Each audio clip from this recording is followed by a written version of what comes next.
Здраво Македонијо, земјо која е водена од нездрава политика. Ова што ќе го видите е францускиот амбасадор во Бугарија. Il y a aussi une commission d'historiens bilatérale qui doit travailler justement sur, autant que faire se peut, une écriture commune de l'histoire et d'une histoire commune finalement, puisque, je veux dire, on ne changera pas la géographie, ni l'histoire ni la géographie. Et l'idéal, effectivement, c'est que ces commissions d'historiens, elles s'entendent aussi, le moment venu, pour écrire des manuels d'école, des manuels scolaires, avec la même vision de l'histoire de la Macédoine du Nord et de la Bulgarie. Чекај, молим? Et l'idéal, effectivement, c'est que ces commissions d'historiens, elles s'entendent aussi, le moment venu, pour écrire des manuels d'école, des manuels scolaires, avec la même vision de l'histoire de la Macédoine du Nord et de la Bulgarie. Значи не е доволно само во уставот, туку и во учебниците, односно не се работи за човекови права, туку за историјата и идентитетот. Учебници ќе менувале, едина шанса да се спасиме е да продолжи оној некадарник во образование да не успева да испечати учебници. Македонијо докаде дојде, докаде доведоа шарените умислени сезнајковци. Ова да им го кажете на оние кои ве лажат дека само уште ова да го завршиме и готово, нашиот светолпат кон ЕУ е отворен. Еве и ни се смее човекот во лице. Вели, тоа е тоа. Тражили сте, гледајте. C'est de renforcer le dialogue avec les autorités de Macédoine pour les encourager à mettre en place ce changement constitutionnel. Encore une fois, ce n'est pas une obligation, ce sont des engagements qu'ils ont pris eux-mêmes, de changer la Constitution avec la perspective d'une adhésion à l'Union européenne. Si elle ne change pas la Constitution, les règles du jeu sont claires. Les règles du jeu sont claires.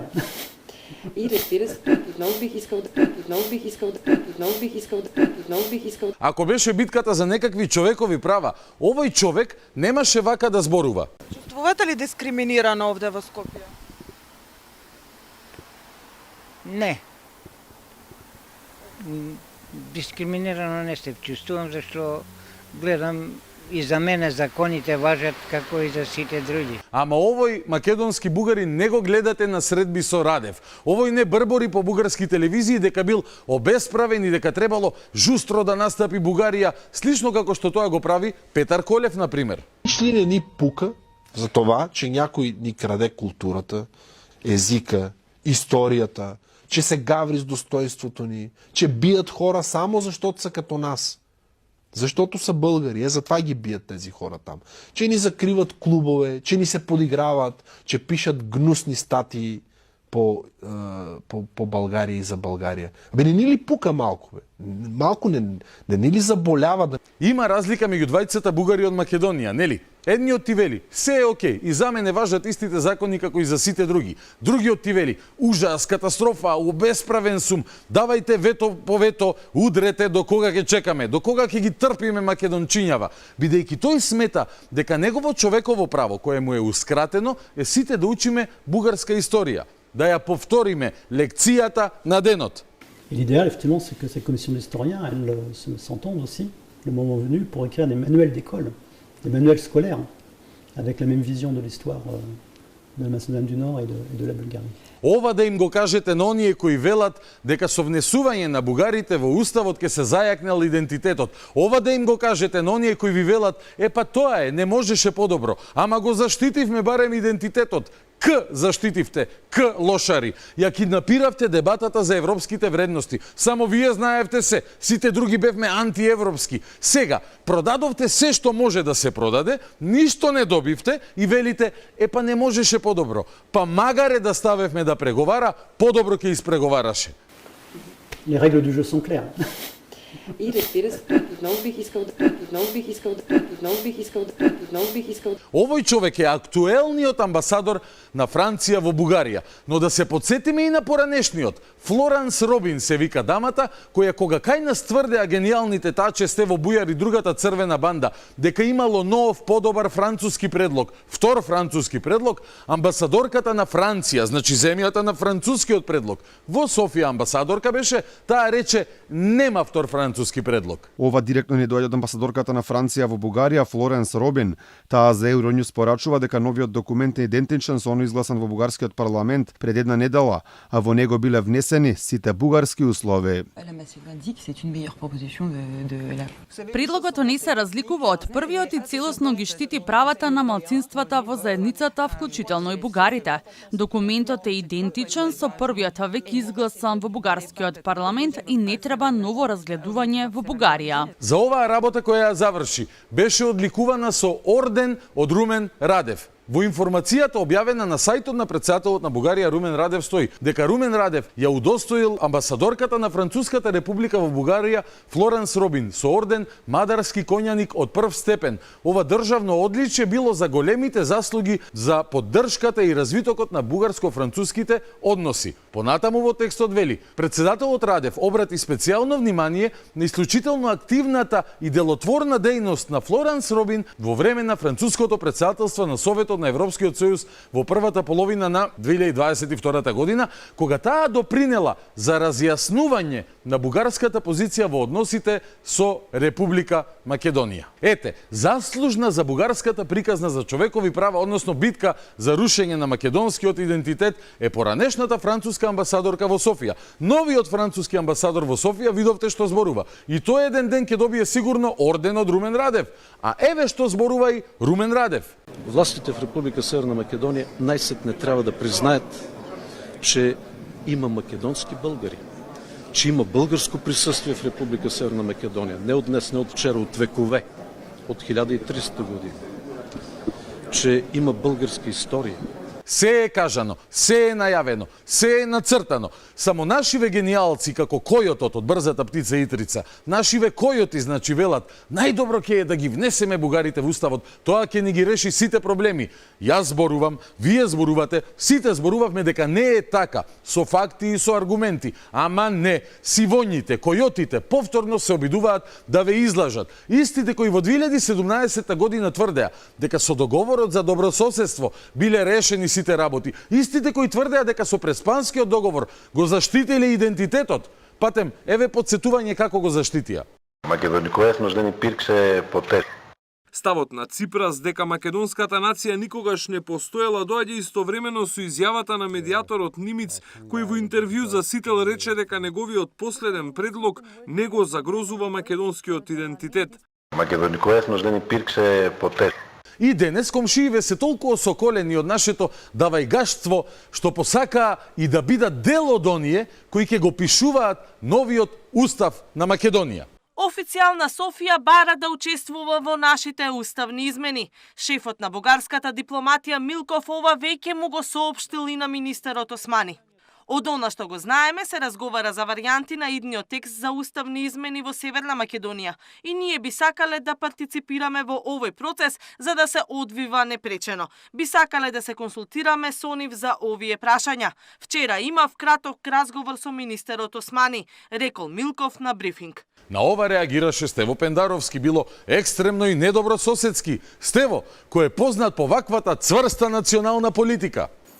Сите што имаат малку сознание од тој историски период е дека Гоце Делчев се изјаснувал како бугарин. Неспорна историска вистина е дека се изјаснувал како бугарин. Многу добре. Поздрав од Зоки. Да ве подсетам ли сега на изјави на Бојко Борисов или баш и не мора? Човекот со кој Заев го подпиша договорот за добрососедство од кој и формално правно потекнаа сите проблеми. Човекот кој почна да не нарекува северно македонци и човекот кој за Преспанскиот договор, внимавајте, се борел како за своја земја. Знам каква подршка даде кога разговаравме со Ципрас за Преспанскиот договор. Движеше телефони, разговараше, доаѓаше, се гледавме на сите тие состаноци. Директно инволвиран како за своја земја. ова не ли беше грубо мешање во внатрешните работи на Македонија, председателе Стево? Ова јавна пофалба дека Грција и Бугарија ни го пишувале малтене преспанскиот договор. Па дали сте бре вие луѓе нормални? Односно, дали сме ние нормални што дозволивме да сте на овие позиции? Ке дојде ден ке ги израмниме сметките, ама дотогаш ке се бориме. Секој на свој начин, секој во секоја можна прилика. Вечерва, повторно не кажуваме, туку докажуваме. Докажуваме колку е откачена идејата дека ние треба со турнати гаки и опинок на глава да влеземе во Европската Унија, бидејќи таму бил рајот. Се надевам дека сте подготвени, бидејќи професор Бранислав Светозаревиќ е повеќе од подготвен. Започнуваме веднаш.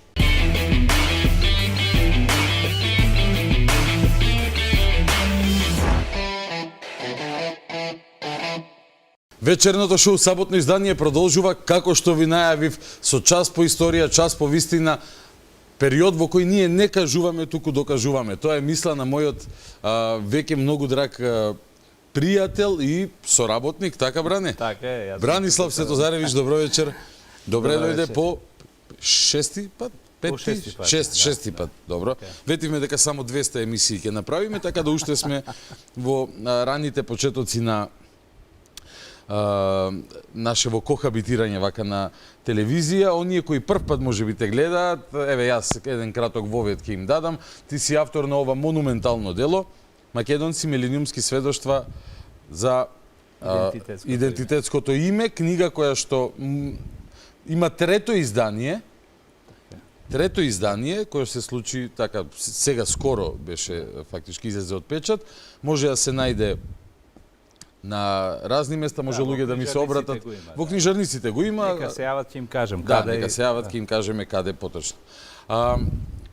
Се започна, ништо не започна, ова е и почеток и крај, и нов почеток и така натака, но оваа книга која ти ја напише после 30 години сериозна истражувачка дејност, започна да се дели од рака на рака, да се остава како аманет за деца, за внуци. Има некои идеи да се во курикулум да влезе, да се изучува и така натака. Со Господ напред ќе си биде се како што треба. Она што е важно е дека твојот огромен труд силно придонесува, особено во ова време во кое што насушно ни е потребно храбрење, јачање малце на духот, како контрапарадигма на сите оние глупости кои што ги слушаме секојдневно и од дома и од надвор во врска со нас, нашето име, нашиот идентитет, нашиот јазик, нашата историја и на крај на денот нашето право, не на измислени приказни, туку на вистина. Предходните 5 епизоди луѓето може да ги најдат или пешки на YouTube каналот на Алфа ТВ. Јас повремено ги објавувам групно на Facebook, меѓутоа сега неодамна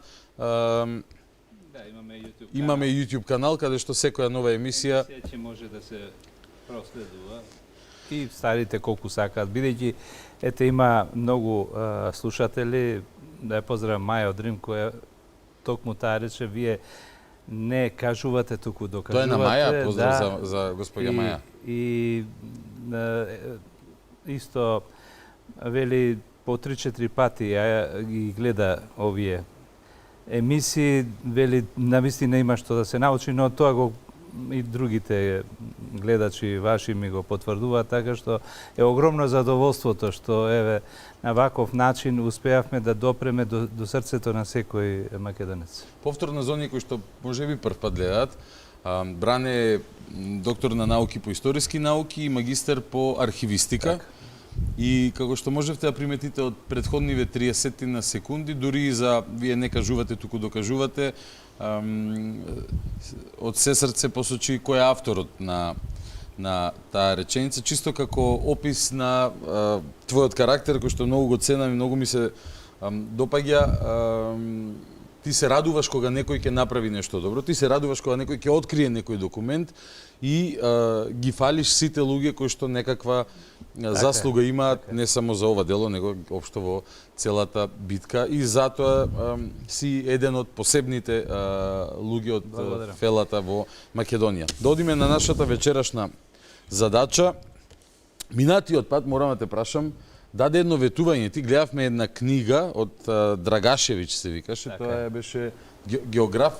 Географ, српски географ, еден од учебник најпознатите. по географија ти вети дека ќе ја покажеш. Ќе ја покажам и навистина... И луѓето прашуваат и ја бараат. Ја бараат за оваа книга морам да се заблагодарам на мојот голем пријател, долгогодишен пријател и човек љубител, библиофил кој собира вакви ретки наслови, Зоран Срезовски, и му благодарам што еве вака ни дозволи на некој начин да можеме оригиналот да го прикажеме и ние успеавме и да го снимиме оригиналната книга која ниту во Белград ја нема. Во 1871 година издадена од ова најмалку 25 генерации на српски ученици во гимназиите учеле за македонците дека се најстариот словенски народ, дека ги има околу 1.300.000 и така натаму и така натаму. Сето тоа е прикажано и во мојата книга, но еве заради ексклузивноста и на емисијата сама Во рацете држиш книга од 1871 година која ја нема ни во Народна универзитетска библиотека во Белград, ниту во педагошкиот завод, институт, колку што ме извести Зоран, што само по себе многу кажува дека книгата е мощна, значајна за нас како извор и има ли начин како ова да се сподели и да стане дел од македонската? Зоран Срезовски ќе направи таков напор, ми кажа дека ќе најде начин како да се да може да биде пристапна за многу луѓе. Супер, му благодариме на Зоран за целокупниот труд и кој го вложува и кој што ќе се резултира со уште многу вакви радувања. Се радуваме на книгиот пред 150 години, има и зошто е тоа така. Ајде сега да се подсетиме накратко на последната емисија. Зашто зборувавме, бидејќи ние ситераме етапно, дел по дел, тема по тема. Така е. Па, професоре, повелете вечерва прво да се подсетиме на минатиот час по историја, што вечерва ќе изрендаме вака и ќе изробиме на ситно. Секогаш имаме ние континуитет и во историјата, ама и во нашите емисии. И затоа мора да направиме едно мало подсетување на минатата емисија, кога ги разгледавме сите оние најважни бугарски извори и бугарски историчари кои зборуваат од времето кога се однесува некој предметот на нашето истражување или обработка, за да биде што поавтентично. И тука се подсетивме на сите оние најголеми бугарски преродбеници, начело со Априлов, кои кажувале дека пред да се осознаат како бугари, населението во Бугарија навистина не знаело што е, не било свесно за своето постоење, ниту народносно, туку само како припадност на некое село, на некој град, ниту пак нешто пошироко од тоа. Што е многу важно, затоа што тоа покажува дека контактите со другите соседни народи не им биле нешто преинтензивни. Тие самите со себе се уште не им било јасно и цитиравме нивни први и најголеми преродбеници. Потоа се подсетивме на тоа дека се откриваат како елини и дека бугарите во градовите се срамеле да се наречат бугари, туку се идентификувале како грци и отварале самите училишта, безброј училишта. И паралелно се правевме паралела со денешните наративи, дека фактички испаѓа тие не се сигурни што се, само знаат дека македонците биле бугари. Тоа не знаат, ама едно само знаат дека македонците. Не знаат дали се тракици, грци, племиња од Хиндукуш, турко-монголски или угрофински или не знам какви, но знаат дека македонци се бугари, што е смешно. Добро, но сега користиме прилика да се посмееме. Се подсетивме на доказите дека како русите им помогнале да се осознаат како бугари и тоа навистина било едно со воодушевување прифатено, тој факт, но набрзо доаѓа во 50-тите години едно ново разочарување, затоа што тие се сметале дека се најблизок народ на русите, односно словенски народ, и наеднаш еден од историчарите Петков открива дека ги открива имињата на Хановите, прабугарите, на да. хановите, кои воопшто не подсетуваат на ништо словенско, напротив на туранско. Омуртак, Аспарух, Маламир, Телерик, Така е. Дошло до една голема криза Кубрат и така натак. во меѓу интелигенцијата, што сега кога нели ние се повикуваме на старите бугари, а бугарите биле турани. Словенци, да.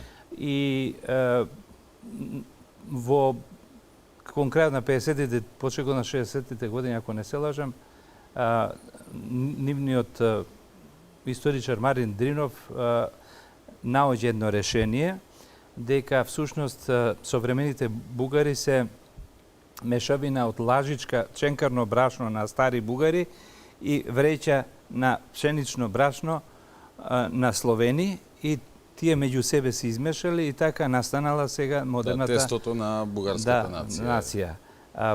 Откако тоа е прифатено, повторно со големо воодушевување, тогаш се ослободила многу мислата меѓу бугарските преродбеници, па почнале да се бараат, бидејќи потекнувале од далечна Азија, па се до Европа, да откриваат дека всушност се околу нив е бугарско.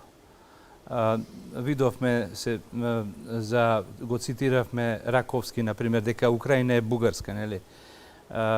Подосна за тоа дискутираат и други, само ги прошируваат меридијаните каде што биле бугарите. Не си прават нели ренесанса идентитетска и тие на мегаломански некој идеи. начин, да, тие работи можеби ги има и кај други народи, меѓутоа кај бугарите навистина Специфично изразено, големи да. димензии географски зазелото. Особено имајќи предвид од денешна перспектива, сосема јасно може секој да согледа дека проектот за голема Бугарија е руски проект поради руско ширење на Балкан. Откако што секоја голема империја имала проекти за ширење некаде, да, и сега и овие најнови историчари бугарски и тоа и го признава дека без интервенцијата на Русија кој знае дали би можда ја гледале емисијава и рекле мајку му стара. Сега за нас зошто беше ова важно? За да таквата парадигма да ја поврземе кога доаѓаат бугарските преродбеници на теренот на Македонија и кога се соочува со македонските интелектуалци и веднаш доаѓа до судир. Во раните 60-ти години веќе имаме сигурни докази за судирот меѓу македонските интелектуалци и бугарските, каде што иако дел од македонските интелектуалци биле врбувани од Русија и таму да бидат воспитани во духот на необугаризмот, како да го наречам. На необугаризмот како потреба на Русија за да излезе на топлите мориња на југ. Но веднаш дошле до соочување со нешто што не можеле да го прифатат бугарските преродбеници на чело со Петко Славејко, например, Рачов, а тоа е дека македонците не прифаќале кога им кажувале дека нивни предци се Аспарух и тие пред него, никако не ја прифаќале таа приказна, затоа што во претходните 5 емисии ние се уверивме со стотици прочитани документи дека Европа и самите македонци себе си се гледале како народ со име македонци кои зборува словенски јазик и кој нивното најдалечно потекло е најдлабоките корени се кај античките македонци. И прочитавме стотици такви докази на странски и наши македонски извори и од исток и од запад, од секаде, и од околина и внатре во Македонија на терен. Освен од Кина и Јапонија немаше. Не знаеме кинески, јапонски, ама може сигурно и таму има нешто. И таму има со оглед на тоа. Знаеш, има некои теории дека сега ние може да ако се е од една земја од истокот од нас населена и да не испадне дека. Добро, за разлика од теориите на бугарските тогашни преродбеници кои самите откриваат колку се големи, во македонскиот случај видовме дека Ватикан, Виена, Лондон, Москва и други центри, македонците тие ги осознаваат како такви. Значи, обратен Дознаваат случај. дека Да, така е. Го потврдуваат тоа и на таков начин ги прифаќаат. Не ги измислуваат, туку ги узнаваат, ги осознаваат. И сега наеднаш рековме дека еден млад македонец кој растел во таков дух, тој се согласува со бугаринот дека имаат култура заедничка до Кирил и Методи, меѓутоа понатаму разликите стануваат многу големи. Кога оди подлабоко бугаринот во историјата, го преминува Дунав, преминува Волга и оди далеку кон истокот, а за разлика од нив, македонецот останува на просторот на кој што живее и оди само подлабоко во утробата на земјата каде што ги наоѓа доказите за македонското постоење. Многу просто и едноставно, но секојаш оспорено и затоа и си го докажуваме и постојано се појавуваат нови документи, се појавуваат нови светогледи, дури од неочекувани места. Мислам дека вечер за наше огромно задоволство. Нешто такво, да. Овие тези се толку вистините што се што сега ни доаѓа од Запад како сведоштво, како документ, како литература, наназад барем 500 години, само ги потврдува овие, се вклопува во мозаикот на се тоа. Тоа не носи вечерва до твојот најнов мини труд, како ветрот дува, го нарече ти. И тука имаме нешто што не доаѓа сега од Запад, доаѓа од Исток. Зашто се работи? Која е Надја Данова? И што ќе ни каже за неја? Па, еве, бидејќи слушаме веќе со децении наназад, 80 години за некакви македонски историски фалсификати и така натаму. Да, не обвинуваат дека ние сме. А ние само некако се браниме. Добро би било да малку фрлиме мал поглед и кон бугарската историографија, што се случува таму уште од нејзините сами почетоци. Го спомнавме Марин Дринов. И колку таа се држала до научните принципи и колку до политиката. Добро. Затоа го зедов можеби и најновиот пример од колешката Надја Данова, која во своето дело Руската политика през прегледа на неофит Хеландарски Бозвели, докажува дека еден од најголемите бугарски преродбеници, Неофит Бозвели, кој живеел и работел во конкретно на 18 и првата половина на 19 век, создал многу вредни дела за бугарската преродба и ја задолжил бугарската нација со своите дела, но тој, за разлика од Априлов и неговата генерација, кои се држеле строго до проруската политика и кауза, кај овој човек, заедно со уште неколку приврзеници, Константин Фотинов, Иван Добровски, доктор Стојан Чомаков и други, се застапувале за тоа дека Русија не е пријател на бугарите, напротив, дека е голем непријател и дека треба да се подпрат на Османлиската империја. Тоа е согледување на Неофит Бозвели, но претходно може ли за што Надја Данова, бугарски историчар, пишува за Априлов? Да, можеш тоа да го прочиташ како е ставот. Кој беше Априлов? Априлов е еден од, можеби, најголемиот преродбеник во Русија, во Бугарија, се извинувам, кој под влијание на Русија и книгата на Венелин за старите и новите бугари, има најголемо влијание во бугарската преродба. Надја Данова за него вели: Априлов упорно наметнува, режија може да покажеме кај мене на лаптоп, упорно наметнува на своите сонародници дека само воспитаните во Русија, односно во руски дух, можат на разни начини да станат корисни на својот народ. Тој се труди да ги убеди дека младите бугари треба да одат на школување на север, а не на југ. Вложува напори да издействува од руската влада стипендии за бугарските кадети. Дејност целосно подчинета не само за зближување на бугарите со Русија, туку и за поврзувањето на бугарското културно-просветно движење со руските интереси. Резултат од таа дејност е заминувањето во Русија на значителен број млади бугари, кои што учат како руски стипендисти и после завршувањето стануваат спроведувачи на руското културно и политичко влијание на Балканот.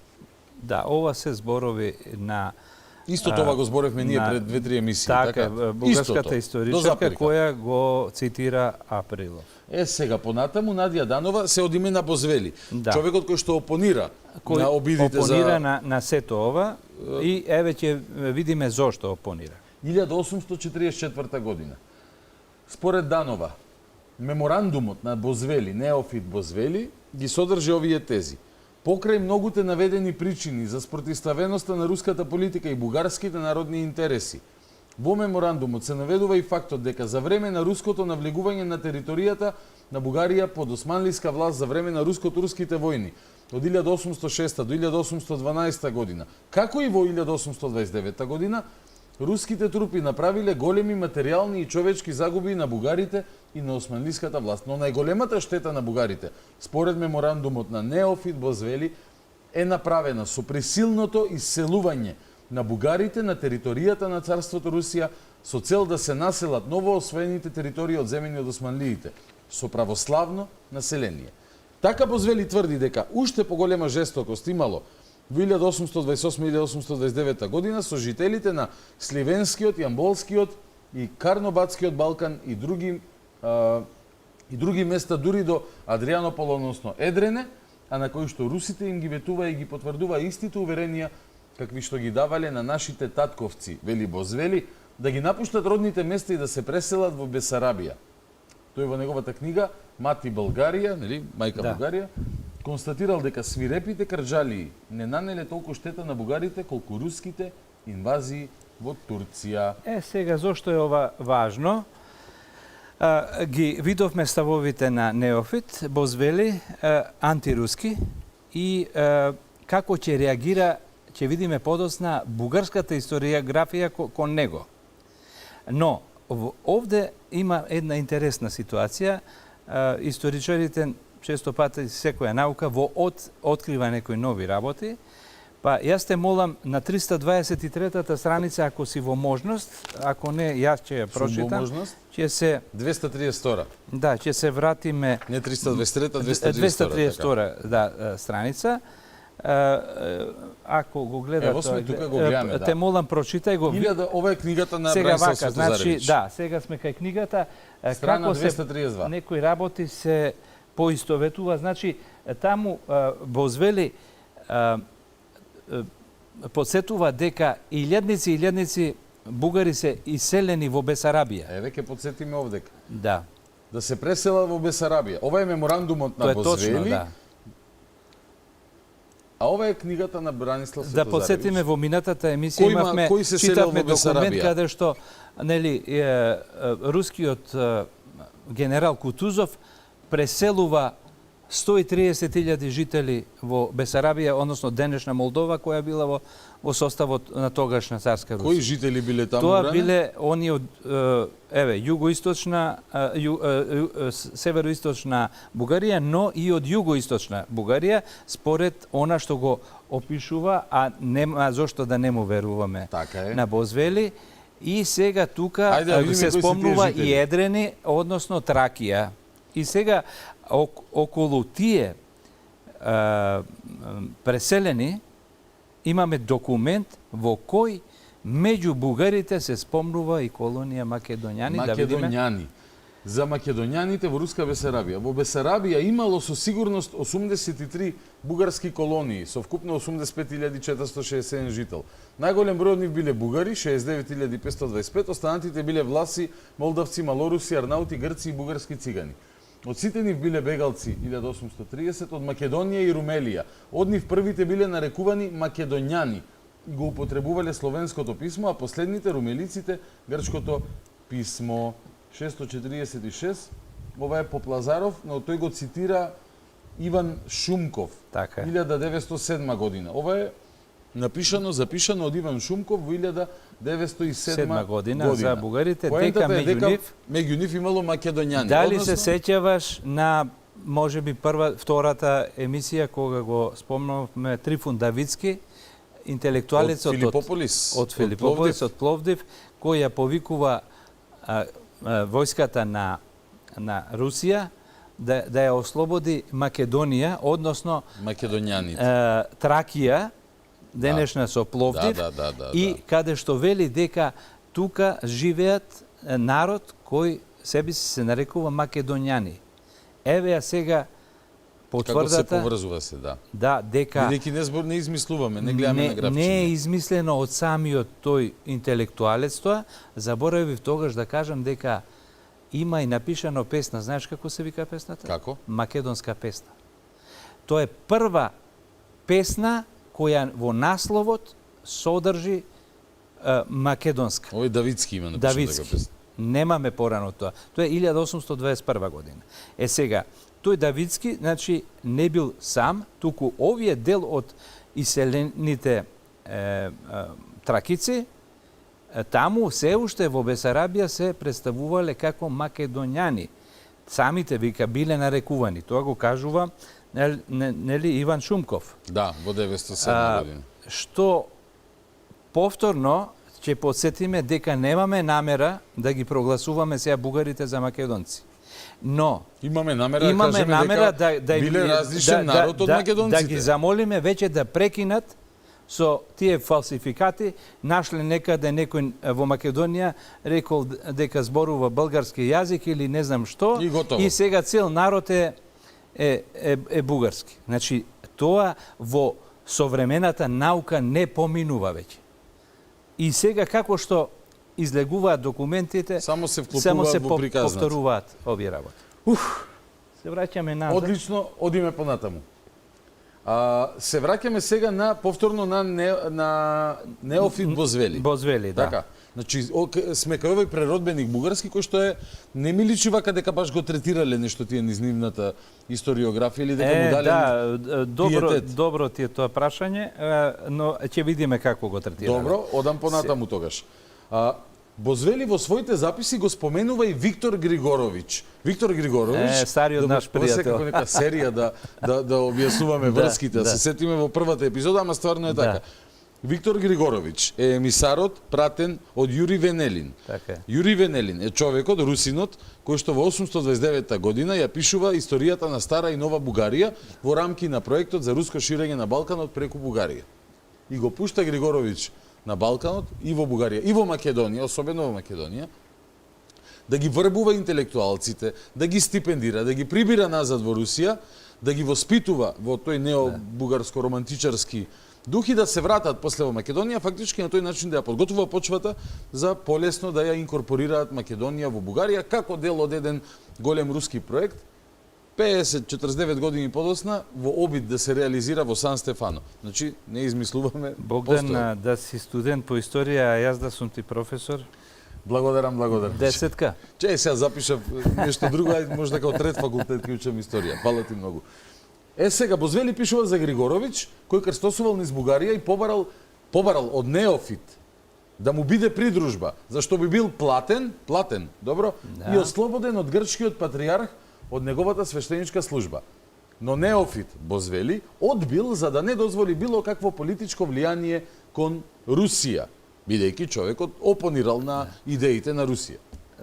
Ова до сега укажува на организиран организиран, платена пропаганда. Така, уште во тоа време. И Неофит за Григорович пишува: тој нема да пропушти да го воздигнува својот император, да ја докажува приврзаноста на својот владетел кон бугарите од Тракија и неговата желба да ги собере сите словени, многу важно, под владењето на самодржецот. Тој ќе му зборува на простиот народ дека неговиот император е покровител на сите народи, кои што го исповедуваат христијанството, ревносен закрилник на патриаршијата.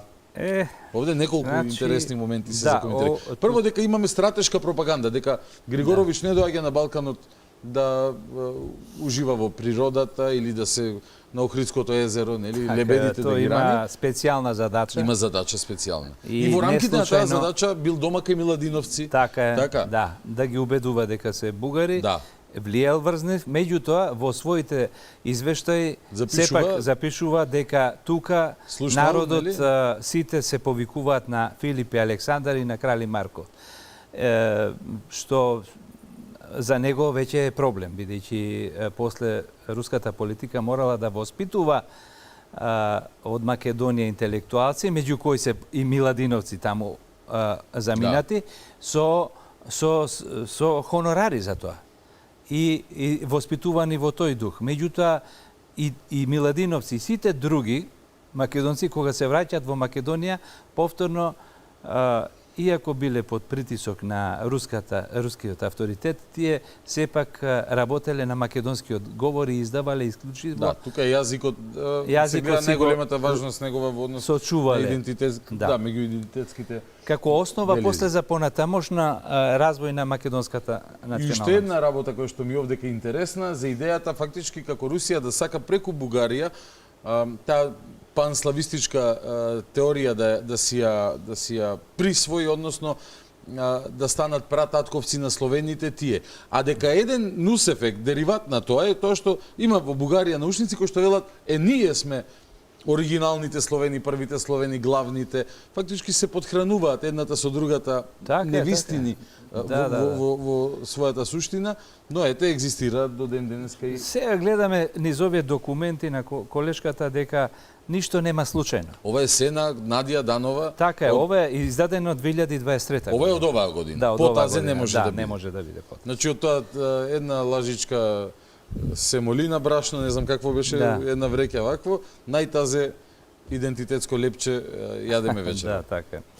Сега, ваквото антируско настроение на еден од најзначајните бугарски преродбеници Му пресудува, затоа што му пресудува, затоа што он има такви книги, ама немаме време за тоа. Добро. Колку е значен за бугарите.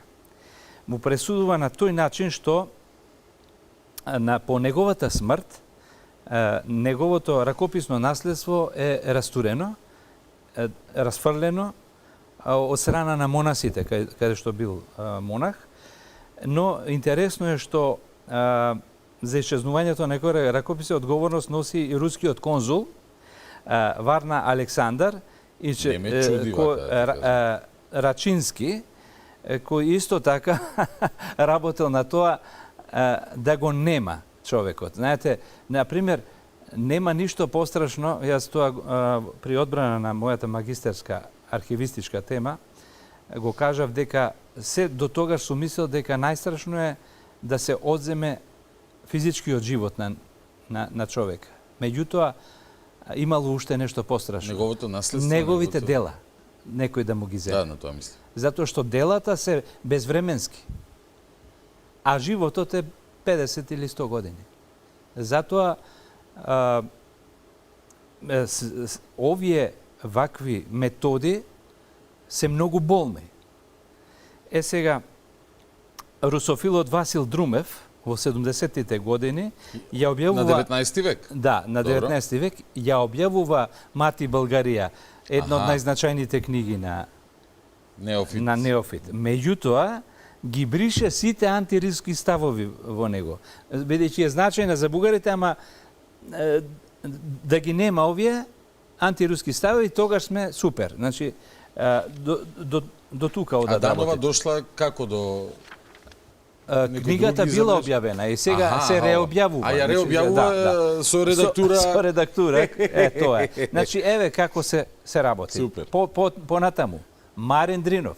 Добро. Најголемиот историчар, така? Да. И големиот преродбеник Раковски, се внимавај. Значи, Марин Дринов го брише од историјата на Бугарија. Го нема меѓу преродбениците Неофит Бозвели. Тази дупка не е дупка. Значи, така е. А Раковски во своите написи за почетната фаза на бугарското преродбеништво, во неговиот весник Дунавски лебед, исто така го нема Неофит Рилски. Неофит Бозвели. Бозвели. А инаку и самиот Раковски, и Бозвели, користат услуги на српското кнежество. Таму печатат книги, таму печатат весници. Раковски предлага српскиот кнез да биде круна и бугарска. за Георги Сава Раковски. Сава Раковски. Тој бара да српскиот кнез да биде и на бугарите кнез и така натаму. Значи тоа се заборава. Да не зборуваме за оние и кокардите кои ги носеле некои бугарски преродбеници српски. Значи сега треба србите да им речат чекајте, аналогно на ова што им правите на македонците, вие треба да сте срби. Да. Или грците може да кажат. Или грците или пак русите на крајот. Но нема да кажат бидејќи врана на врана, нели не си ги колваат очите. Така е. Туку удираат кај што е најтенко и кај што имаме најголеми генијалци, а тоа некако последно време повторно докажуваме дека сме. И сега што вели на ова колешката? Ајде. Значи Неофит Паѓа рече си во заборав. Добро. А она што долго време бугарските научници неволно го споменуваат е неговиот антируски став. Така тоа останало се до крајот на 20-тиот век. Вау. Кога Бугарија се врти кон евроинтегративните процеси, па Неофит е изваден од нафталин. Бидејќи одговара да е контра Русија. Сега и за да послужи на бугарите да се докажуваат во нивното историско антируско настроение. Добре, што колку е ова практично. Ама колку пати ова си има случај? Кој знае колку пати. Значи тие еден од најзначајните бугарски преродбеници го бришат 102-30 години. Го нема никаде. А ние се чудиме, па никаков проблем не е тогаш за нив, нели, да бришат македонски траги. Кога нивни луѓе ги сега те молам, ако некојаш во историјата повторно се создадат прилики како по Втората светска војна, кога имало идеја Пирин, односно на крај на денот и цела Бугарија да влезе во голема Балканска федерација, Југославија, Бугарија и евентуално Албанија, но конкретно зборуваме за Пирин и Вардар, тогаш повторно ќе откопаат тие од архивите, не само на Ѓорги Димитров зборовите, не само на Васил Благоев, по кого е Благоев град крстен, што зборува за Македонија. Тоа е нивната практична политика историски документи и практична историографија. Снаудливи се. Сега те молам, Боби, овде заклучокот, јас што сум го напишал. Добро, да го прочитам. Да. Ако бугарската историографија е спремна, секогаш според политичките потреби, некоја голема бугарска историска фигура да ја запрета повеќе од 100 години, а потоа неколку децении да ја велича, што е тогаш проблем за бугарските историчари да ги сокриваат македонските револуционери или да ги претвораат и слават како големи бугари. Таков е примерот со Гоце Делчев, Јане Сандански и плејада македонски револуционери и преродбеници. Но таков е и примерот со војводата Лука Геров, Геров така не е Джеров, кој што бил реалнски војвода во Кичевско. Ево, дека ти се осекам дека фрлаш една мала бомба, Лука Геров, или Гоце Јане тамам, ја знаеме битката не случајно го земам него како пример, затоа што го поврзувам со човекот икона за бугарската наука. Добро. Се вика Љубомир Милетич со Ч. Со Ч, да, не со Ч. Иако татко му е со Ќ, затоа што тој бил српски учител, а чичко му бил Светозар Милетич, еден од најголемите српски преродбеници, живел во Нови Сад. А овој Милетич се осознал како бугарин или? Љубомир се осознал како бугарин. Сега има такви теории дека бидејќи бил потомок на банатски бугари. Ако е тоа точно, тогаш во грешка бил чичко му и татко му, кои се осознале како срби. А во тоа време ништо не било чудно. Рековме, онаа балканска мешаница, се случувале овие работи на блиски братски народи. И ден денес имаме такво нешто, кога со децени човек живее во една средина која е многу блиска, тој се сродува со таа средина. И тоа не е нешто, некоја, не знам каква појава, а во тоа време уште повеќе. Но не им трие никој сол од глава дека нивниот главен фраер Милетич бил србин. И немаат потреба да го кријат тоа, затоа што се во науката се дознава. И сега, Лука Геров ми беше потребен за мојата предпоследна книга за Кичево и Кичевско, илинденскиот период, биографскиот именик на илинденците. Добро. и таму неизбежен е Лука Ѓеров кој бил реонски војвод. И неизбежно беше да се повикам и на спомените напишани од Љубомир Милетич за македонските војводи. Да, бидејќи Милетич е меѓу другото познат и по тоа што запишал нешто наречено спомени на војводите на илинденците. И тие ги користиме ние во македонската историографија, нормално со критички пристап, затоа што ќе видиме и зошто е тоа така. Да, треба знаеш кој човек пишува во кое време за кој интерес. И земајќи оваа книга која е издадена 1926 година, инаку се вика материјали за историјата на македонско ослободителното движење кон борбите во југозападна Македонија, Кичевско, Битолско, Леринско, Преспанско и Дебарско по спомени на Лука Ѓеров и други војводи. Да, на камера малку вака нека. Издадена 1926 година, ова е оригинален примерок, значи речи си пред 100 години, без 3 години. Колку векови книги имаме овде кабрани? Да, овде ни се потребни сега сите. Добро. И во спомените на Лука Ѓеров ми падна во очи нешто неверојатно кај овој човек. Ова е спомените на Милетич за Лука Ѓеров, да. така? Добро. Милетич дава предговор дава на страничка и нешто, кој вкупно има 9 проширени реченици. Добро. Во 9 проширени реченици за Лука Ѓеров и неговата дејност употребува бугарски маркации кај што треба, кај што не треба, кај што ќе измисли, кај што не може човек ни да поиме. Кај што можел да протне бугарски, Бугарија, бугарски. Така, еве сега ќе прочитам такви маркации во воведот, како што се. Тој и точките на бугарски Револуционерно българско движење. Такво движење не постои во Македонија. Български елемент там. Потоа, българскиот дух во народот. Потоа, бугарските востаници. Потоа, бугарските манастири. И така натаму, и така натаму. Ова е предговорот на книгата на Милетич за војводата Лука Ѓеров. Значи, Милетич веднаш овде, како на искусен историчар и архивист, ова ми значи дека има намера тенденциозно на читателот со инка да му внесе дека кога ќе чита за него, за Лука Ѓеров и за востаниците од Кичевско, дека се работи за бугари. Добро. И тоа поголеми се разбира од оние што се во Бугарија. Меѓутоа, што се случува? Во текстот, каде што зборува Лука Ѓеров за своите спомени, поднасловите се на Милетич. Добро. Каде што него го цитира.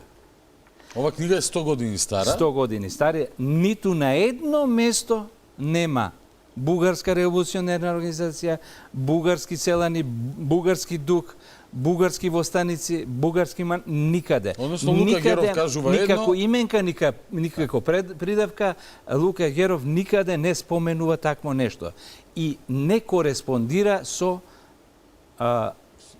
предговорот на Милетич и поднасловите. Нели и поднасловите, да. Значи сомнително веднаш и затоа сакав да го испитам, ова беше пред 4-5 години, што за тоа македонската историографија има напишано, иако сите кажуваат дека тој бугарите ги претворил во македонците во бугари и има таква тенденциозност, меѓутоа сакав нешто повеќе заради тоа да видиме, да го испитаме Љубомир Милетич до каде може да оди со неговиот авторитет да злоупотребува историската наука.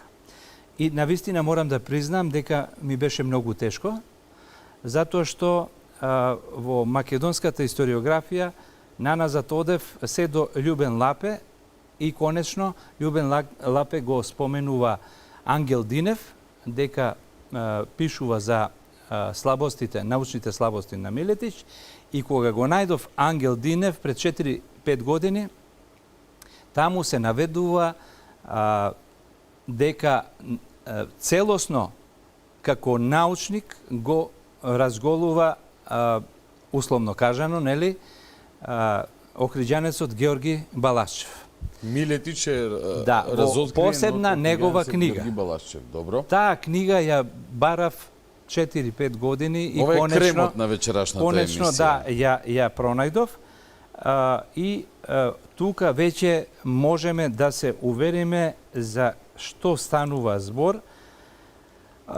При тоа можеби не е лошо да се спомне дека не сме пишувале. Почитуваниот Далибор Јовановски напишал 350 страници книга за Љубомир Милетич и кажува таму во неговиот заклучок дека не можеме да само малку да го прочитам. Да оспориме дека за Милетич македонци да се бугари, како беше тоа. Но за Љубомир терминот македонци значил бугарин од Македонија или македонски бугарин. Тој став не треба да го криеме, да го премолчуваме или да го извртуваме. Не знам колку се извртувал или се премолчувал, не ми е познато, но за мене многу поважно е, ја се согласувам со тоа дека е добро да не го криеме, да ги негине фактите за неговите погледи кон македонците, но исто така не треба да се кријат и фактите за Милетич како научник. И да видиме што всушност тој правил во неговите книги и зошто го правил тоа. Да ги видиме неговите факти зошто се такви и подбадали се факти. Ако Геров никаде не вели бугарски, во предговорот вели бугарски, има проблем. И тука добар истражувач може да го воочи тоа како што бил Охриѓанецот Балашчев, кој што пишува за Милетич. Има ли потреба за Милетич да спомнам што... Секако дека треба, меѓутоа прво да го откриеме и Балашчев за публиката. Добро, да кажем за Милетич, ти даде во суштина дека е од најцитираните во негово време, титули му доделувале. Тоа може да се прочита, меѓутоа добро би било, затоа што за да знаеме кој како гледа на него, нели? Еве ќе го земеме еден колега кој имаше за Милетич на оној познат симпозиум меѓу Бугарската и Македонската академија во Битола, на која присуствував. Ти беше таму. Да, и меѓу другото еве што напишал. Доцент доктор Александар Гребенаров. Така? Да. Тој запишал. Ове од Бугарија, професор. Љубомир Милетич е еден од најтитулираните бугарски научници во странство. Има повеќе од 400 публикации. Вака го кажувам со весел, певлив глас, нели? Го фалим човек. Да, така е. Милетич не само што е бугарски научник, туку објавува истражувања и добива авторитетни титули во угледни европски универзитети. До крајот на животот тој е активен општествен деец и чувствителен летописец, кој што ги одразува пројавите на дејците на народно-ослободителното движење во Македонија и страдањата на бугарското население во Тракија. Добро? Значи, икона број 1, меѓутоа Охриѓанецот се појавува Балашчев. Кој е Балашчев? Георги Балашчев, роден во Охрид 1869 година, еден од основачите на младата македонска книжевна дружина во Софија и основач на списанието Лоза. Тој таму има свој статии под псевдонимот Езерски. Познато е дека бил одличен пријател со Крсте Петков Мисирков, потоа со Попарсов и со плејада наши преродбеници и револуционери. Во списанието Лоза се промовира посебна македонска нација, се промовира Охридска архиепископија како македонска архиепископија, се промовира јазик и веднаш тука влегуваат во пракса, па изменуваат доста од правописот бугарски, воведуваат, исклучуваат некои букви, воведуваат други, така што веќе бил познат на бугарската јавност дека е македонист, нели како што ги нарекувале. Односно македончиште, како што ние ги нарекуваме. Така. Останал до крајот на својот живот да живее во Софија, бидејќи не бил баш добре дојден и за србите, нели, во кралството Југославија. И меѓутоа таму се етаблирал како познат историчар и археолог. И истражува многу и има дадено многу за бугарската наука и е авторитет, меѓутоа го сметале за многу незгоден човек кој ја кажувал вистината и на авторитети како што бил авторитетот број 1 Милетич, кој воедно бил и ректор на универзитетот и председател на академијата, но и председател на Македонскиот институт, кој според својата дејност подобро да се крсти антимакедонски институт. Значи, бране, и пред 150 на години ние охриѓаниве во Софија не сме биле нешто вака познати по својот мирен темперамент и премолчување на нештата. Па Како што имате можам нешто да изгледа посебно вие охриѓани. Подземни води има доста. Има нешто, да. има. И ради Самуил, вака им памтиме, вака што пробале да направат. Што вели една песна на Бело дугме, има нека тајна веза. Има нека тајна веза, да. Ајде да откриеме сега. Јас би ти препуштил тебе сега да прочиташ еден мал дел од книгата на Балашчев за Милетич.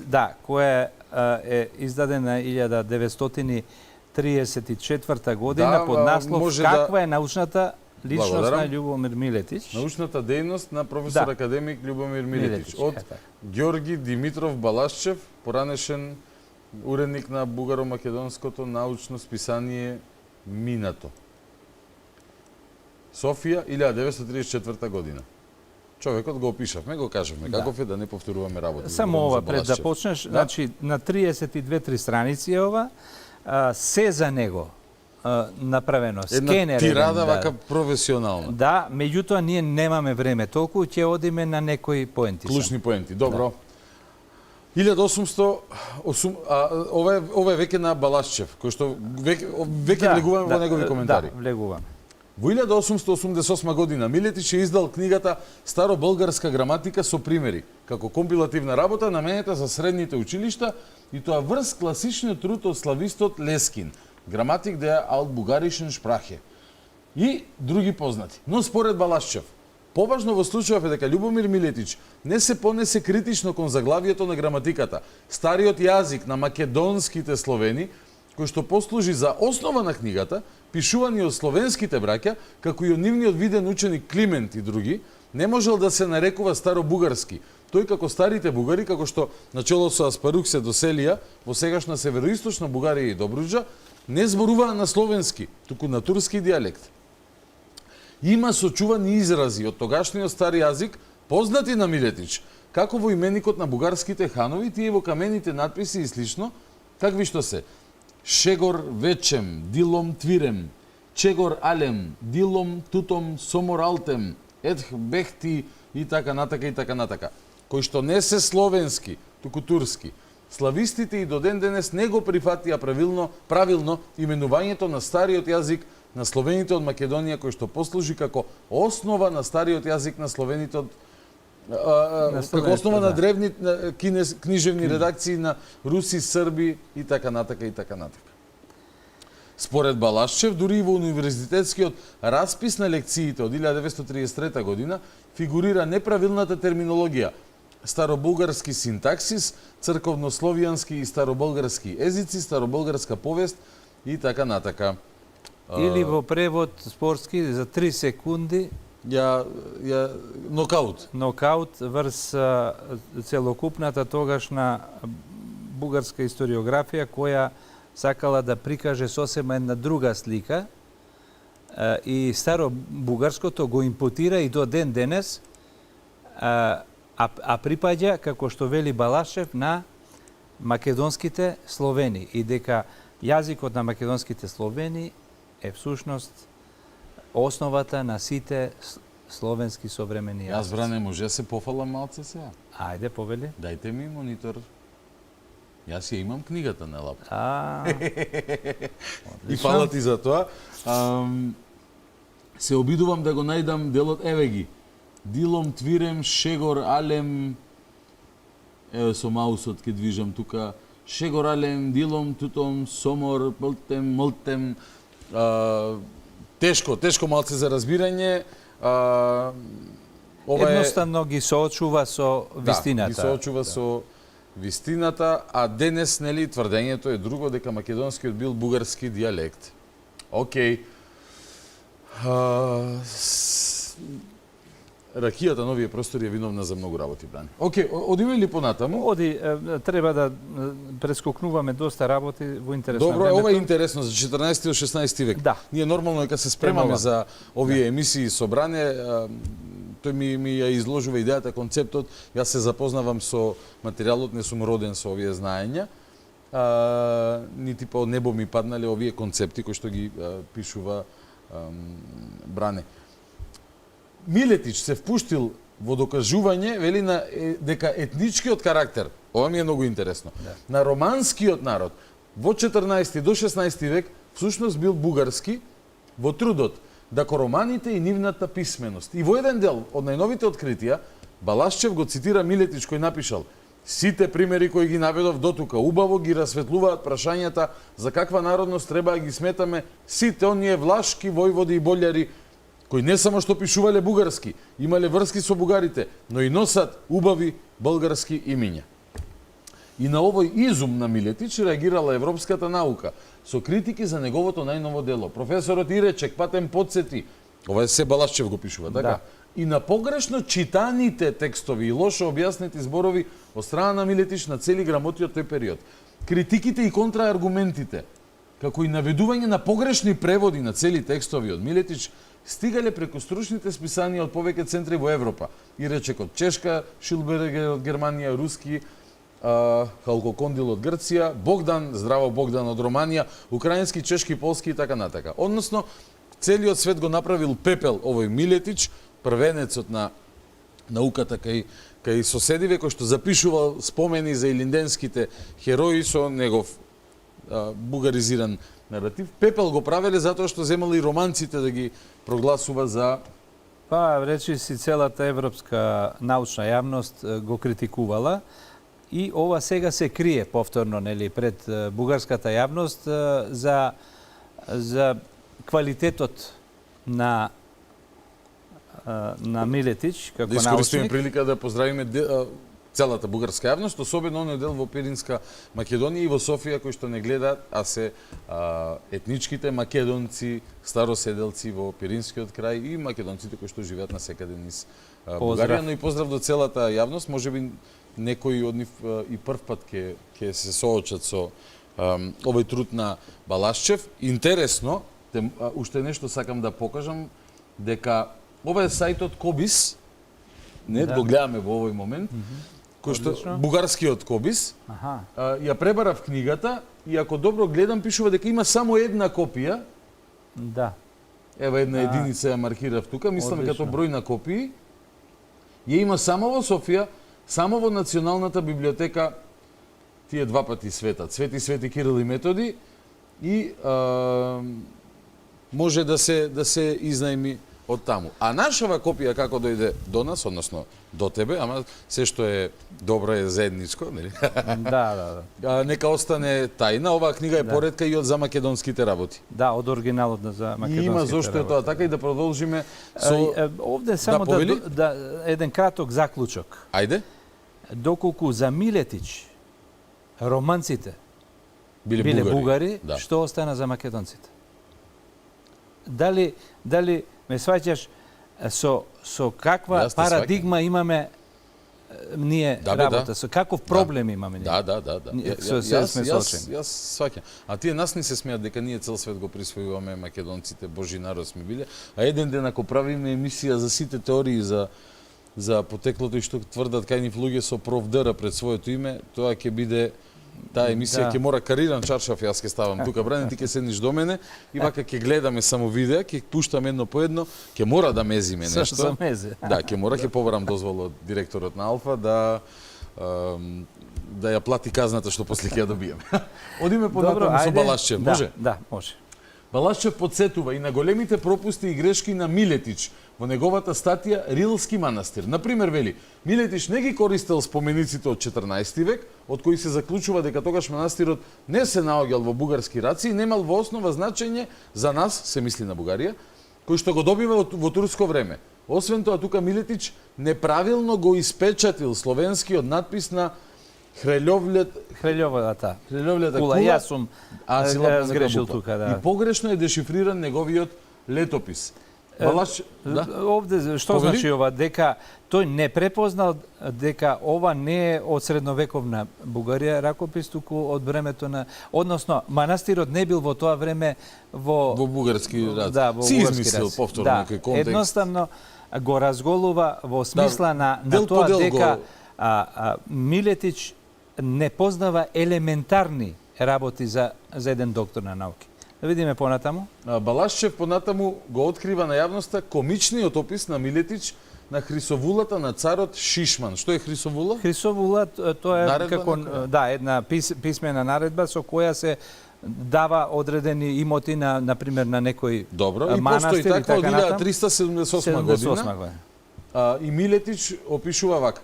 Хрисовулата е напишана на убав, долг пергаментов лист кој што и сега изгледа бел и свеж.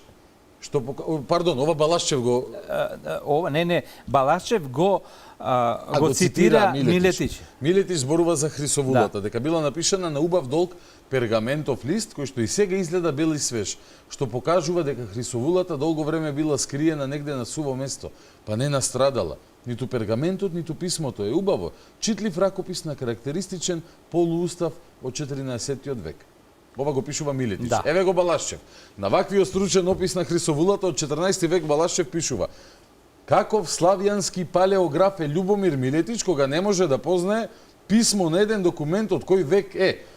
Хрисовулата е препис од еромонахот Партени од 1734 година. А тоа се дознава од скоро напишаната преписка на самата Хрисовула, на која што ниту еден научник не би обрнал внимание. И во овој случај, филолошката наука била заблудена 356 години. Освен тоа, За 356 години. Да, за 356 години. Значи... За 356 години. Освен тоа, Милетич никако не забележал и не погледнал критички на рилската Хрисовула, чишто јазик изобилува со србизми и така натака и така натака. Заради ваквите кардинални пропусти и грешки, Балашчев фактички ги критикува и оние бугарски научници кои го фалат Милетич и особено професорот Романски, кој плете на Милетича незаслужбено фалбени венци. А сега ги критикува и денешните научници кои го фалат за сите овие трудови. Се согласувам апсолутно и јас се придружувам на таа критика.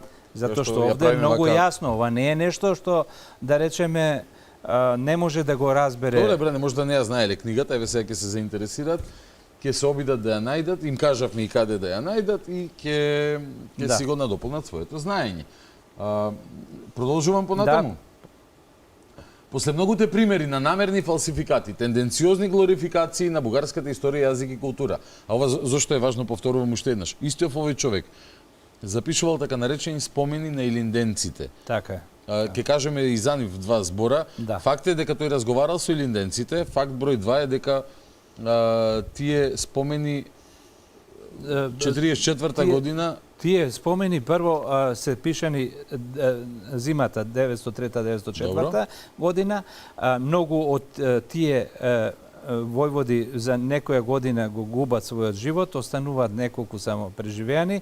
Од 25 до 28, значи поскумно ги објавува и не можеме да знаеме дали тие се авторизирани текстови, но 1944 година овие текстови кои не ги дал во некој институт, туку ги чувал дома Милетич, настрадале со бомбардирањето на англо-американските воени авиони кои ја бомбардирале Софија и настрадале куќата на Милетич, а настрадале и нема ништо и никој не може веќе од научниците да ги види оригиналите и нивната автентичност. За оние кои не знаат, Бугарија своевремено им објави војна и на Британија и на Америка, декември некој беше во Втората светска војна, бидејќи не се согласувале со нивниот начин на администрирање на Балканскиот полуостров.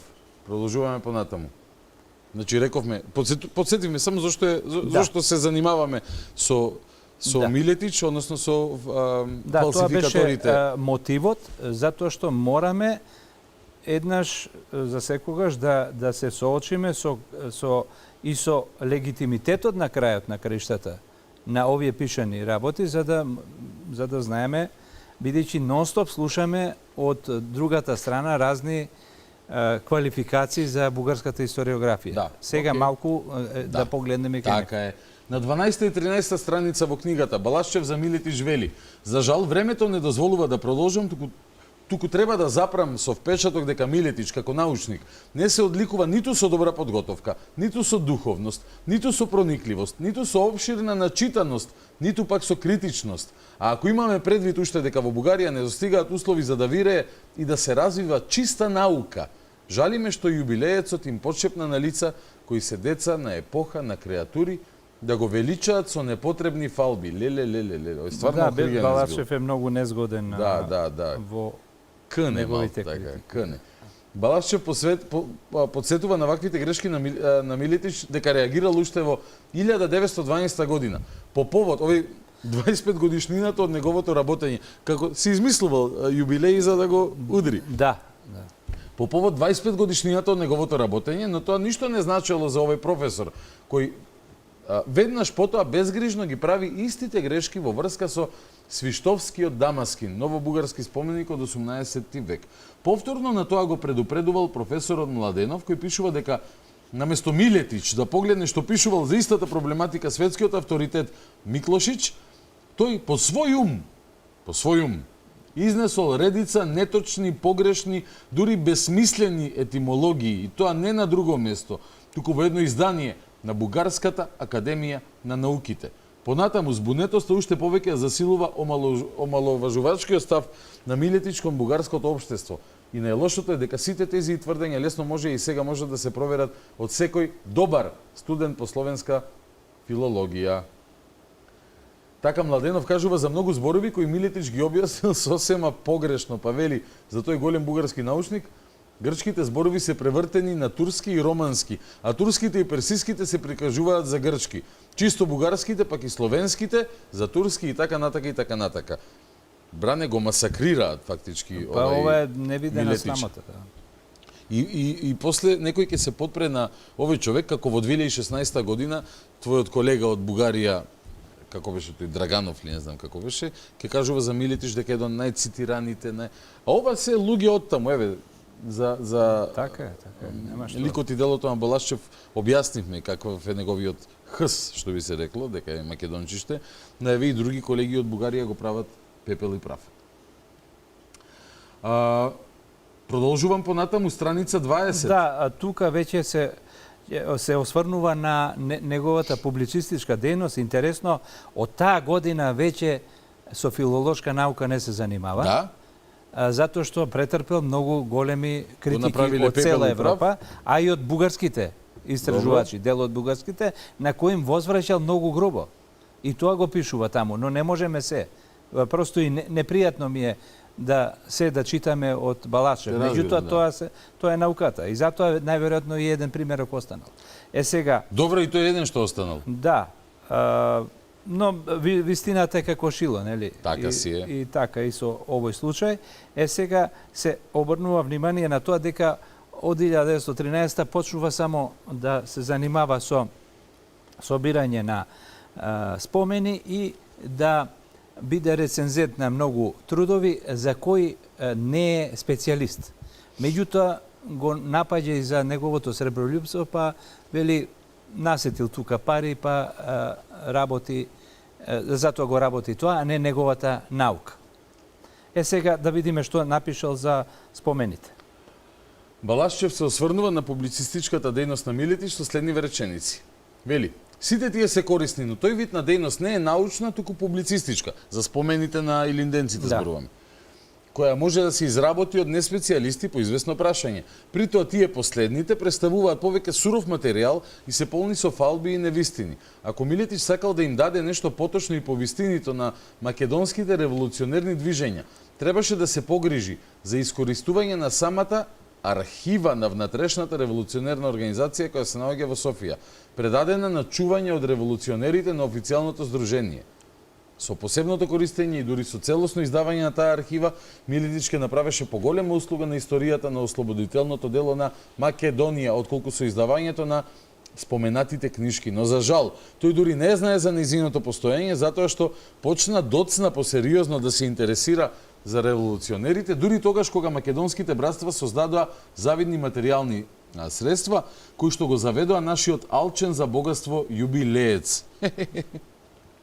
Македонскиот комитет е должен да ја прибере таа вредна архива и ако има ловци кои што сакаат да ја проучуваат дејноста на разни дејци во борбите за ослободување на Македонија, треба пред се да се соочат со архивските сведоштва, а не со тенденциозни сведоштва на фалбаджи како што прави Милетич и други. Искрено, еве, и ова би го скратиле нашево, со оваа книга мислам дека доволно е кажано, само на крајот... ова беше книгата на Георги Димитров Балашчев, посветена на дејноста на Љубомир Милетич. Тука нема ништо наше, вечерва ништо не кажуваме што е од цитираме твои колеги од Еве, на крај Балашчев за гафовите на Милетич, уште ова го пишува. Милетич, откако заврши со науката, не знае какви невистини научни работи пишувале неговите пријатели, само да бидат на услуга на непријателите на бугарското племе. Нема ли Милетич да послужи за посмев на странците, на нашата индолентност и не можеме да ги разликуваме пријателите од непријателите, а ова е забелешка затоа што неговите пријатели лични што ги имал низ Европа ги славел, а тие пак пишувале дека македонците не се бугари, туку срби. И на тоа Балашчев го дава овој коментар. Завршуваме тука со Мислам дека Балашчев. е доволно. Добро. Сега, што е многу интересно? Сабајлево прелистувам понатаму во истава оваа книга на Милетич и следниот е После Лука Геров анкетира, после Лука Геров е Георги Поп Христов од Битолско, Војвода. И таму, прелистувајќи онака, не читајќи се, налетувам на дел кој зборува за Гоце Делчев.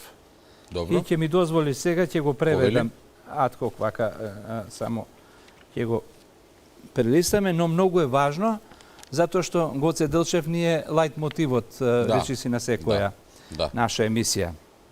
Вели вака, ова, значи, само да објаснам, овој битолски војвода директно имал контакт, го пречекал Гоце Делчев и оделе на терен во битолскиот, Леринскиот округ и поширок. Добро. И меѓу другото дискутирале и за борбата меѓу врховистите и централистите, основната борба на Гоце Делчев.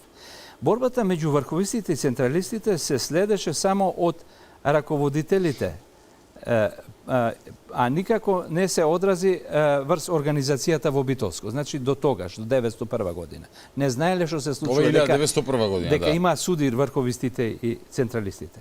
Населението не знаеше за тоа. Делчев надолго и широко ни осветли за оваа борба. Тогаш од Делчев разбравме дека врховистите сакаат да навлезат во внатрешноста се мисли во Македонија, да ја забрзаат работата за поскоро востание. Делчев рече, тие сакаат да земат се во своји раце и организацијата и да подигнат востание, кога ќе сметат тие дека е подобно, згодно, и дека тие ќе решат понатаму како тоа ќе се случи, затоа што се блиски до раководните кругови на Бугарија. Ова е во рамки на онаа теза дека Бугарија преку врховистите фактички сака да ја спроведе својата великобугарска политика за забрзано востание, да биде угушено, за македонците да се откажат од идејата дека можат самостојно да формираат, да се автономна Македонија, независна Македонија и да помислат дека единствена надеж за слобода лежи во обединување што не одговарало ни на бугари, ни на балканските држави, но и на големите сили. Па да бил Гоце Делчев бугар немало да оди против таа идеја. Далеку од тоа, далеку од памет. Делчев вели беше на мислење да се допушта да влезат само поединци, но тие да бидат како посебни. Значи, Од врховистија дозволува поединци како тренери, како тие инструктори, вели, ни треба а не групи. за како инструктори, учители или нешто слично, некаде каде што недостасува тоа, и дека тие фактички треба да бидат под строга контрола на организацијата, на комитетот централен, и под нивна дозвола, и строги услови, вели. И ние сите го одобривме мислењето на Делчев. Ние чувствувавме потребата од вакви воени обуки, затоа што биле селани и требале да се обучат за борба, нели? И Делчев тоа вели го прифати, меѓутоа под овие услови кои треба да ги даде Централниот комитет. Ние како што слушавме понатаму, борбата меѓу врховистите и внатрешните продолжина, но не се тие се зафатиле со организација и приготвување на востанието. Сега, многу интересно, во следниот пасус вели Делчев се замина кај 20 јануари од Битолскиот округ за Воденско и таму формира чета есента во Битолско со војводата Стојан од село Битуша Битолско со прекар Донски, псевдоним. Стојан Донски. Познат војвода. Гоце го назначил Стојан Донски. Тој го покрстил и го назначил и му дал заклета на Гоце Делчев. Сега, ова го кажува човек кој објавува книги за да докаже дека македонците се бугари. Сега, по истава тема се префрлуваме во 1930 година на човек кој се вика Станислав Краков и ја објавува книгата Пламен четништва, во кој во 1930 година се обидува да докаже дека македонците се срби. Држи ја малце, сега камерата ќе ја фати. Сега. Насловната, ако сакаш. Добро, ова ми се допаѓа многу. Одиме од бугарски извори, одиме сега на српски извори. Пламен четништва. Како ова сега како ќе ја врзиме целата приказна? Гледам маркер Донски. Стојан Донски. Добро, Стојан Донски за кого што Милетич, не Милетич, така е, да, Милетич запишува преку спомените на војводите Христов, дека Гоце Делчев со Стојан Донски прават чети во Воденско. Така е, да. Добро, го назначува Стојан Донски за војвода. Да. Што викаат србите за Стојан Донски? Ти ова си го читал и ти се склопија коцките? Јас сум го читал ова многу поодамна. Ама името ти одзвони кога ми одзвони и сега веднаш, ова се сабајлево се случи, пред да се слушнеме јас и ти.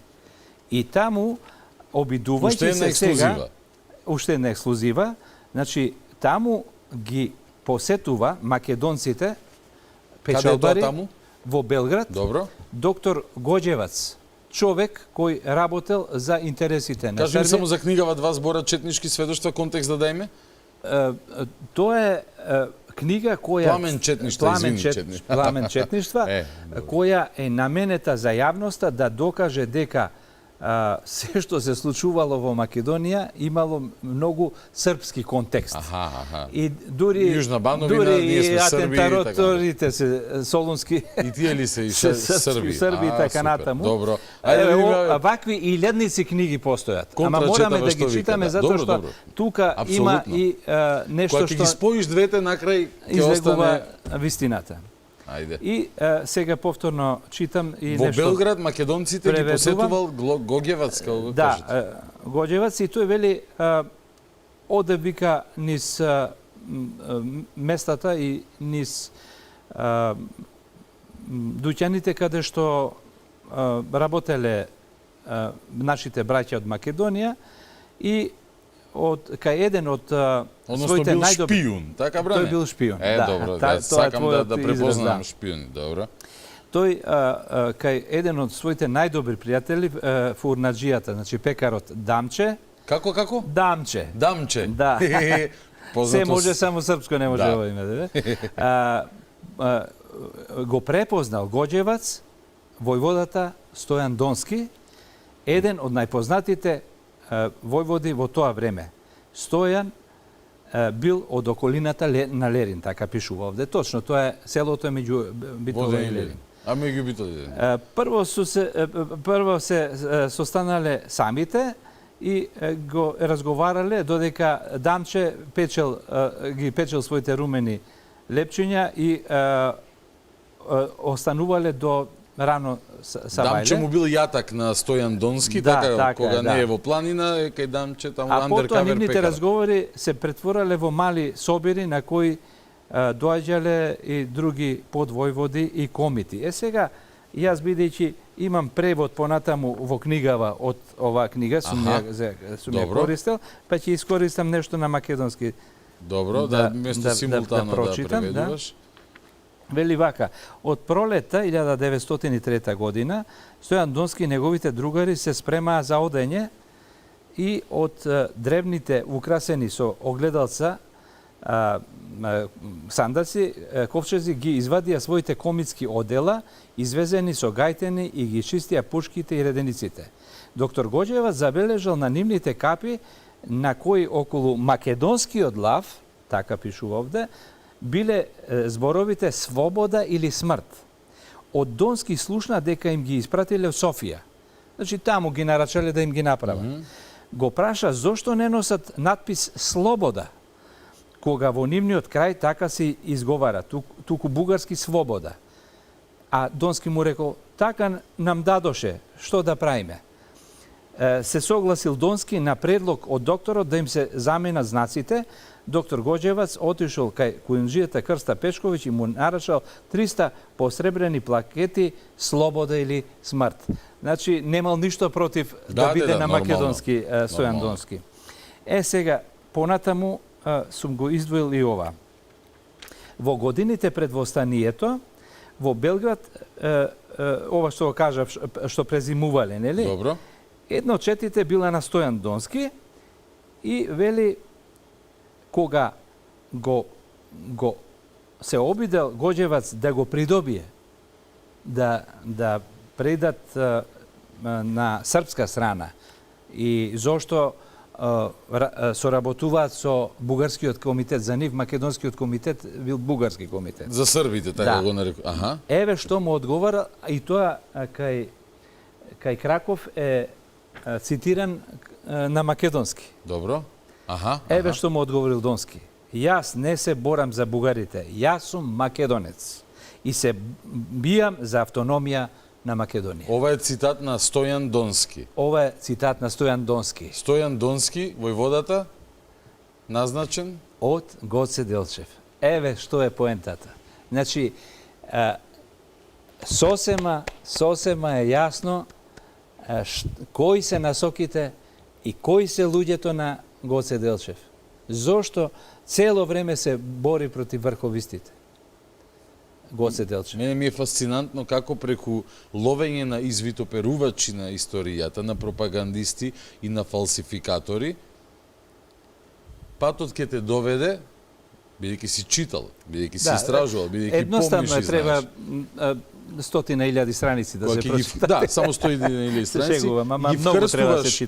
Ги вкрстуваш бугарската, големо бугарската и големо српската пропаганда и кога ќе ги вкрстиш, суштината, меѓу суштината, она што останува, цитатот на Стојан Донски, војвода назначен од Гоце Делчев, те молам уште еднаш прочитај го. Јас не се борам за бугарите. Јас сум македонец и се бијам за автономија на Македонија. И еве еден опис негов како сведок, вели, присутните комити на тој состанок, кои молчејќи го слушале говорот на својот мал, неугледен, но умен водач, со прекрстени нозе и со климање на главата, ги одобрувале овие негови последни зборови. Значи, тоа било идеологијата на македонските комити. И покрај тоа што Гоџевац се обидувал неуспешно да ги придобие на српска страна, бил зачуден како е можно покрај толку убиства и насилства во србите во Македонија, комитетот сепак да успевал да привлече и срби да се борат за таа идеја. Срби. Ето, за него се срби. Значи, таму кај што има српски учители назначени и обратно, нели? Околу Ѓурѓовден 904 година Гоđevac ја подготвувал првата српска чета која што ќе се уфрла во Македонија и го убедувал војводата Донски со неговата чета да преминат на српска страна. Тие денови доктор Гоđevac му соопштил на Донски, стариот пријател, дека нашата организација, се мисли на српската, ќе врши заклетва на своите членови пред да ги упати кон граница. Стојан Донски молчеше и збунет гледаше пред себе. Беше возбуден. И јас веќе на комитетот му положив заклетва. И повторуваше упорно, не можем да ја кршам заклетвата. А кому дал заклетва? На Гоце Делчев. На Гоце Делчев. Разделувајќи се, ја стегнал раката на докторот и неговите очи биле насолзени. Сакал уште нешто да каже, но не можел. Тоа бил нивниот последен состанок. Стојан Донски отишел во Бугарија, кога тоа лето ја преминал границата, се мисли од Бугарија во Македонија, веднаш се судрил со турската војска, во борбата загинал како јунак.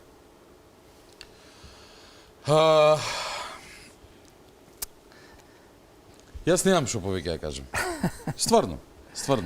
Па и јас навистина сум... Секој кој што слушаше внимателно, не треба ништо повеќе да му цртаме, не треба ништо повеќе од овај да му објаснуваме. Овој фасцинантен опит кој што го направи, ти честитам, браво и продолжи така, зборам за овој конкретниот. Се разбира дека не е случаен, кој што ти кажа, случајно утринава све си има, треба да се тоа претходно да е прочитано па да се си има свое, да се спои, свое зошто и би сакал да се заблагодарам и на твојата колешка Надја, како беше Динова, која што цитиравме од 2023 година, и на охриѓанецот Ѓорги Балашчев, кој што го прави Пепел Милетич, и сите други кои што го направија еден од главните пропагандисти на големо бугаризмот Милетич, Пепел и прав. И на крај на денот тоа што па и Милетич не доведе ни даде смерница уште еднаш да се не подсетиме, не увериме, него уште еднаш да потенцираме дека не сме луди, будали или не знам какви и дека треба да продолжиме да се бориме за вистината. Така е. Јас им се чудам на денешните бугарски политичари, а и на нашите, но и на некои режимски историчари од Бугарија кои и до ден денес не збираат зборови да го навредуваат македонскиот народ. Неговата историја, неговото достоинство, неговата чест. Навистина не можам да разберам во кој век живееме со нашите соседи. Тоа е нешто што навистина ќе биде еден ден предмет на истражување. Може би не на историчар или некоја друга наука. Имаме ли уште време? Ајде, но 7-8 минути вака. Да, малку да читаме документи. Јаготката на шлагот? Да, документи? Може. Може. Одиме на во твојата книга 336-та страница. Добро. Се враќаме сега, нели, со пропагандите, ама сега одиме со македонското востание во Кресна. Добро. Каде што е прикажен еден од документите, ако можеш... Да, еве го. Да. Каде што е подпишан, ете го, значи печат на началникот на македонското востание. Погоре малку десно е од началникот на штабот, Димитар Поп Георгиев Беровски. На следната страница имаме еден познат текст од, ако се сеќаш, еден руски доброволец.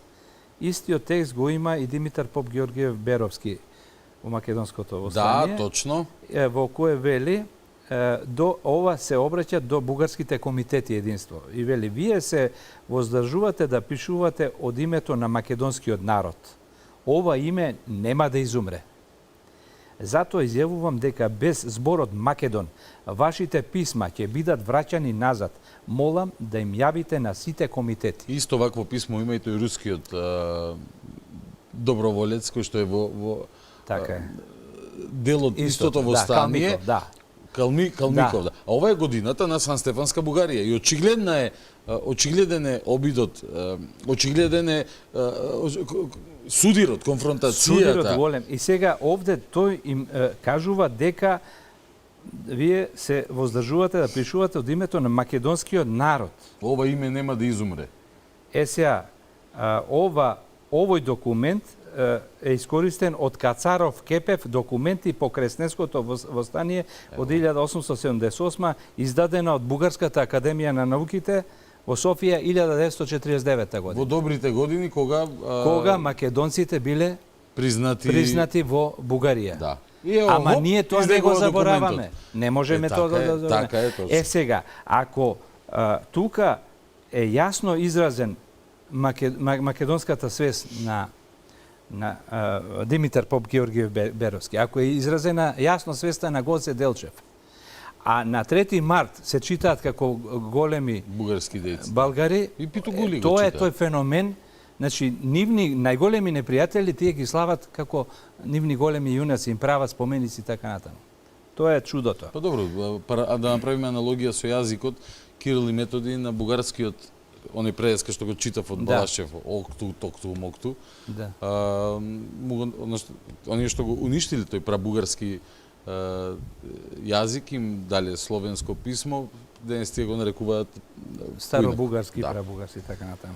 Кузман Баџовиќ до организаторите на Кресненското востание. Кузман Баџовиќ? Овој Кузман Баџовиќ беше од Крушево, инаку еден од македонските преродбеници кој живеел во Србија и се обидувал и од таму да помага на македонската идеја. Добро. И во писмото вели: кажете искрено, мислите да одите во Македонија или во Тракија? Зашто ако одите во Македонија, јас како македонец можам да дојдам, инаку никако не доаѓам.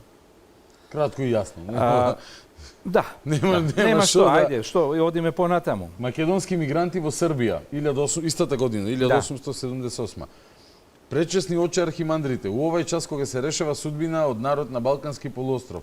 Слушаме како грци работаат против соединење наше с брачом нашом словенским и представлjaат македонце, кои се најстари словени на Балкански полуостров и живееле дуго заедно со србима у државна заедница, а под свој цар Самуил самосталне биле. Сега. 1878 година кажуваат дека македонците под цар Самуил самостојни биле.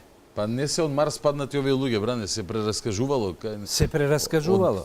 Значи, зошто само крале Марко и Самуил останале во митологијата македонска? Чума, него нема овој кубрат затоа што тука ги има, затоа што само тие двајца мобилизирале јадрото на нивните војски биле македонските словени.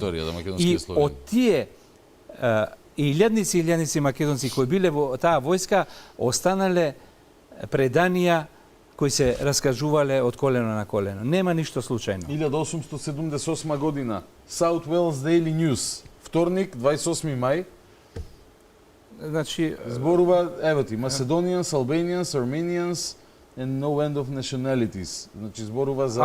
чекај малку, чекај. Овде се вели, сега ова го морам да признам, значи вели дека е пронајдена друга група документи од Foreign Office. Од Foreign Office, значи овде се работи за документи кои се наоѓаат во Foreign Office. Еве материјал за истражување во архивата на Foreign Office. И тие потекнуваат од македонски, албански, ерменски и други неброени националности. Ама гледај погоре, вели тие вика се против, се жалат на договорот на Сан Стефано. Се жалат точно. Македонци, албанци, ерменци. Against the territorial, против територијалните промени предложени во прелиминарниот договор подпишан во Сан Стефано. Има ова е феноменално нешто. Значи, ова беше добро, стварно. Видиш во живо да... Еве, видите. Значи, јас овде го гледав името само. Да, ти си го поставил овој документ ради името. Нашиве сајтови познати, например, Македонија, True Endless Story. Да, и True Endless Story, да, точно. И Македонската национална академија. Али одлично. И тука, еве, види, и сега Само да видиме што пише. 40 документи Вика, против сите Сан протестираат Стефанскиот. против прелиминарниот договор подпишан во Сан Стефано. Канџите на Русија. Clutches of Russia. Да, falling into the clutches of Russia.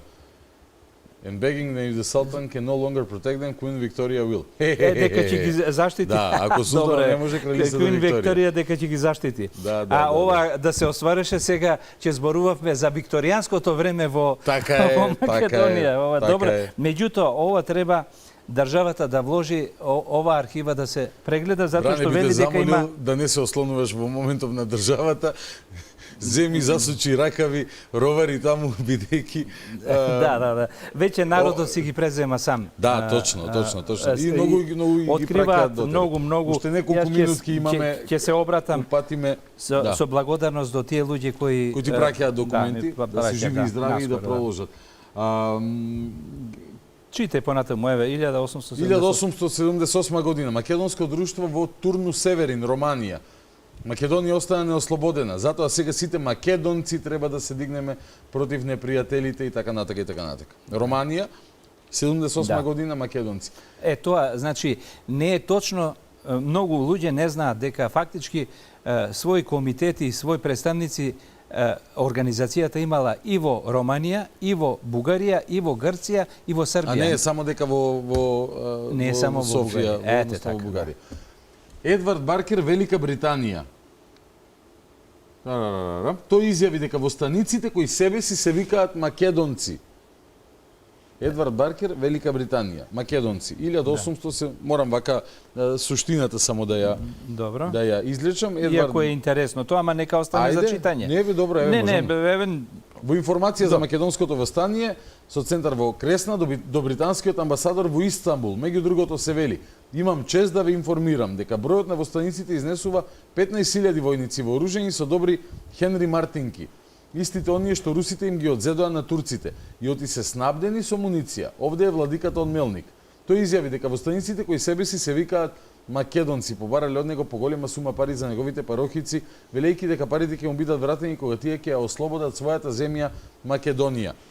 Ова е она што најмногу бугарските историчари го префрлуваат дека наводно сме фалсификувале документи од македонското востание во Кресна. Стварно. Ама нашите востаници се обраќале до конзулатите во Солун, најмногу на британскиот и на рускиот.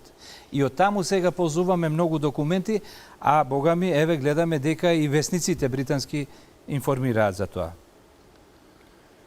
Истата година разговори со Тирс и Гизот и други различни личности за време на Втората империја Велика Британија.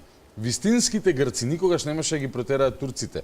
Тоа беа албанците и македонците и странците кои се бореа против турците. Ова е, значи, се споменуваат македонците за време на грчкото востание во кој тие велат, британците тврдат дека да не беа албанците и македонците, востанието не би ни било. Исто и генерал Калерги истото тоа го потврдува.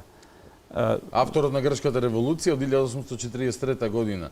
Имаме многу албанци, македонци и други странци кои се бореа против турците. Ете така, да. Значи, кога македонците се бореле во грчки интерес, биле признати, биле македонци. Така и со Дак. Со Дак и Елас, истата приказна, да. 78-79 година Димитрije Тодоровиќ, Србија.